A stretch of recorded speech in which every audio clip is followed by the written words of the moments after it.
Saya start sekejap. Ya. Assalamualaikum warahmatullahi wabarakatuh. Good afternoon. Can we have silence please? Terima kasih rakan-rakan media. Hari ini kita berada di Yayasan Kepimpinan Perdana bersama dengan Yang Amat Berbahagia Tun Dr. Mahathir, mantan Perdana Menteri Malaysia yang keempat dan ketujuh. Hari ini merupakan satu sidang meja bulat berkenaan dengan perjanjian timbal balik Amerika Syarikat dan Malaysia. Selamat datang ke Suara Dunia, cerita di sebalik cerita. Kita berada juga hari ini bersama dengan Datuk Seri Utama Haji Mukhlis Mahathir, Presiden Pejuang, bersama dengan Tan Sri Syed Hamid Albar, bekas Menteri Luar, bersama dengan Tan Sri Rais Yatim, bekas Menteri Kebudayaan Pelancongan, bersama dengan P. Wahida Murti, bekas Menteri Perpaduan, sekarang ini merupakan Presiden bagi MAP. Kita juga tadi ada Tan Sri Azizan Harun, bekas Speaker Dewan Rakyat. Tan Sri Azhar Harun. Kita berada dengan Datuk Seri Amiruddin Hamzah tadi, bekas Timbalan Menteri Kewangan dan juga Setiausaha Agung bagi Parti Pejuang. Dr. Muhammad Khalid juga ada, dia brief kita, pakar ekonomi. Zainul Zakaria, senior lawyer, berada bersama, bekas naib Presiden Parti Keadilan Rakyat. Datuk Paduka Ibrahim Ali, bekas ahli Parlimen Pasir Mas. Dia juga merupakan Presiden bagi Parti Putra. Kita ada Presiden Berjasa Ustaz Zamani Ibrahim. Kita ada Prof. Ramasamy daripada Urimai. Kita ada Ahmad Yusri daripada PRM. Kita ada wakil daripada Parti Muda. Kita juga ada aktivis-aktivis NGO. Kita juga ada yang berhormat, yang ahli Parlimen. Habis, maknanya kita ada semua. So dengan ini saya mempersilakan Dewan Muslimat PAS pun ada juga. So dengan ini saya persilakan Yang Amat Bahagia Tun Dr. Mahathir untuk memberikan ucapan beliau dan juga sidang resolusi. Silakan Tun. Ya. Hari ini kita mengadakan satu mesyuarat concern Malaysian. Orang Malaysia yang berasa terkilan kerana perjanjian yang dibuat oleh kerajaan dengan Amerika Syarikat sebenarnya menghapuskan kebebasan kemerdekaan negara. Dan perjanjian itu amat berat sebelah. Kita terpaksa beli 150 bilion dolar barangan daripada Amerika. Kita terpaksa beli Boeing aircraft 30, tak boleh beli Airbus lagi dah. Kita terpaksa beli gas 3 bilion setiap tahun. Kita banyak paksaan kepada kita sehingga kita nak buat satu-satu perjanjian dengan negara lain pun kita mesti rujuk kepada Amerika dulu. Kalau Amerika bersetuju, barulah kita boleh dapat buat perjanjian-perjanjian dengan negara lain. Dagangan kita dengan Amerika ini berjumlah 1 trilion ringgit. Hampir semua wang kita diguna untuk membeli barang daripada Amerika. Sama ada barangan ini baik atau mahal, kita tak boleh nak tolak. Kita terpaksa terima barangan daripada Amerika. Ini bermakna bahawa kita kehilangan market access. Kita tak boleh lagi beli daripada market. Dan akhirnya dengan perjanjian ini kita sudah hilang hak kita untuk membuat keputusan yang terkena kepada negara kita. Kita capai kemerdekaan pada tahun 1957. Pada tahun 2025 kita hilang kemerdekaan kita. Inilah yang dilakukan oleh Anwar. Dan ini bertentangan dengan perlembagaan. Dia tak berhak menggadaikan negara kita ini. Kalau dia nak buat tindakan yang bertentangan dengan perlembagaan, dia patut bawa perkara ini ke Dewan Rakyat untuk mendapat 2/3 persetujuan daripada ahli Dewan Rakyat. tetapi dia tidak berbuat demikian. Apa yang dilakukan oleh Anwar bertentangan dengan peruntukan dalam perlembagaan kita. Banyak peruntukan termasuk 153 dan beberapa peruntukan yang lain. Jadi oleh kerana kita dengan perjanjian ini kita hilang negara kita, kebebasan negara kita, kita semua bersetuju menolak perjanjian ini. Dan kita akan berusaha supaya perjanjian ini dapat dibatalkan. Cara-cara belum ditentukan, tapi ada cara yang boleh kita lakukan untuk menolak perjanjian ini. Dan kita sudah dapat very clear briefing berkenaan dengan apa dianya perjanjian ini, dan semua daripada kita bersetuju untuk membuat satu resolusi. Dan saya nak baca sikit resolusi ini. Ada 12 perkara dalam resolusi ini. Pertama, pada tahun 1957 ketika berjuang untuk kemerdekaan, kita berusaha untuk tentukan nasib kita, dan seterusnya pada tahun-tahun selepas itu kita bekerja keras untuk menghapus segala bentuk pengaruh asing ke atas negara kita, khususnya dalam perdagangan dan ekonomi. 2. Perjanjian timbal balik Amerika Syarikat dan Malaysia yang diluluskan oleh Datuk Seri Anwar dan Kabinet Madani amat berat sebelah serta memilih kepada kuasa luar serta memihak kepada kuasa luar, ianya korbankan kemerdekaan kita.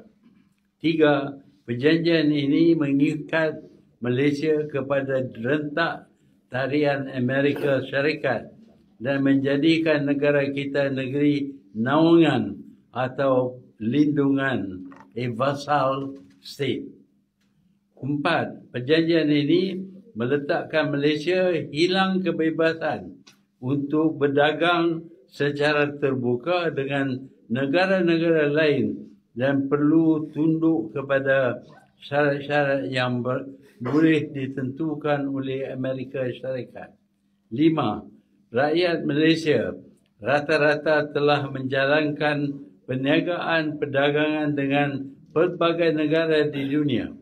Perjanjian baru ini sudah pasti akan menjejaskan perdagangan mereka dengan rakan-rakan dagang serta dunia yang hubungan telah dibina sekian lama. 6. Perjanjian ini juga membenarkan dasar campur tangan Amerika Syarikat kepada industri pemakanan, pembuatan, pertanian, pemerdagangan, telekomunikasi, ketenteraan, nuklear, nada bumi, perlombongan dan sebagainya. Hampir keseluruhan ekonomi negara dikorbankan demi mendapat pujian dari Presiden Amerika Syarikat. 7. Malahan hak untuk menentukan halal haram barangan yang dibawa masuk dari negara bukan Islam. Dalam konteks ini, Amerika tidak dapat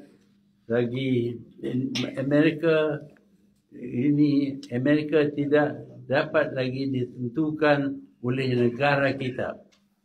8. Penjelasan kerajaan juga amat diragui. Ini adalah kerana kementerian, badan-badan berkait ekonomi dunia serta media asing melabel perjanjian ini sebagai penjualan hak kebebasan memilih Malaysia. Hak kebebasan memilih oleh Malaysia. 9. Kenyataan Perdana Menteri kononnya Malaysia masih bebas dari boleh menentukan hala tuju sendiri tidak langsung menyatakan dan berbeza dengan terma-terma yang wujud dalam perjanjian tersebut. 10. Setelah meneliti perjanjian tersebut, jelas ia melanggar peruntukan perlembagaan persekutuan, hak dan kedudukan raja-raja Melayu, hak Melayu dan Bumi Putera, serta mengenepikan hak-hak kerajaan negeri. 11. Exit clause yang digunakan sebagai alasan oleh Perdana Menteri adalah satu penipuan yang tidak akan dapat mengeluarkan kita dari perangkap ini. Dan 12. Satu-satunya exit clause yang ada sekarang adalah untuk Datuk Seri Anwar Ibrahim dan kabinetnya bertanggungjawab dan letak jawatan. Allahuakbar. Jadi kita tuntut supaya Perdana Menteri letak jawatan kerana dia melakukan sesuatu yang bertentangan dengan perlembagaan, dengan kemerdekaan negara kita tanpa mengikut aturan-peraturan biasa, iaitu apabila sesuatu itu bertentangan dengan perlembagaan, dia perlu dibawa ke dalam majlis Dewan Rakyat dan mendapat sokongan 2/3 daripada ahli-ahli Dewan Rakyat. Okey. Question tu. Tu nak ambil soalan. Ada siapa nak tanya? No question? Terlalu detail. Sama pun setuju itu. Okey. Soalan lain keputusan. Tun ada soalan lain berkaitan apa tu? Saya minta Tun dulu. Boleh? Boleh tak? Ya. Tun nak tanya saya Tun. Sekarang bersatu tengah berbola kan antara Tan Sri Muhyiddin dengan Datuk Seri Hamzah. Tun favor siapa tu? Tun orang mati. Kita tak ambil kira itu. Mereka kedua-duanya Melayu. Dalam payung besar, dia akan menyertai payung besar sebagai orang Melayu, bukan sebagai bersatu, bukan sebagai pemimpin dan lain-lain. Dia ada dalam payung besar sama dengan orang lain sebagai orang Melayu yang nak pertahankan kepentingan orang Melayu. Tapi Tun bersatu sekarang nampak macam berpecah pada dua bulan. Karangan Tun sekarang macam mana? Itu perpecahan dalam parti mereka. Tapi tak ada perpecahan dari segi perjuangan untuk bangsa Melayu. Bagus. Good. Yang penting suka ke tak? Baik, terima kasih. Very good. Adakah insentif ataupun subsidi gula RM1 per kg diteruskan ketika ada pengimport mampu jual dengan harga yang lebih murah? Subsidi gula. Adakah subsidi gula perlu diteruskan kalau import lebih murah? Ya, kalau import lebih murah, subsidi kita teruskan. Melainkan kalau harga gula itu tidak lagi menjadi beban kepada rakyat. Adakah juga subsidi gula ni diteruskan ketika berlaku peningkatan kes penyakit kencing manis? Kita sedang ada kempen supaya orang Malaysia janganlah makan terlalu banyak gula, tak sihat. Kempen kita jalan, tapi harga kita tu lah. Terima kasih semua.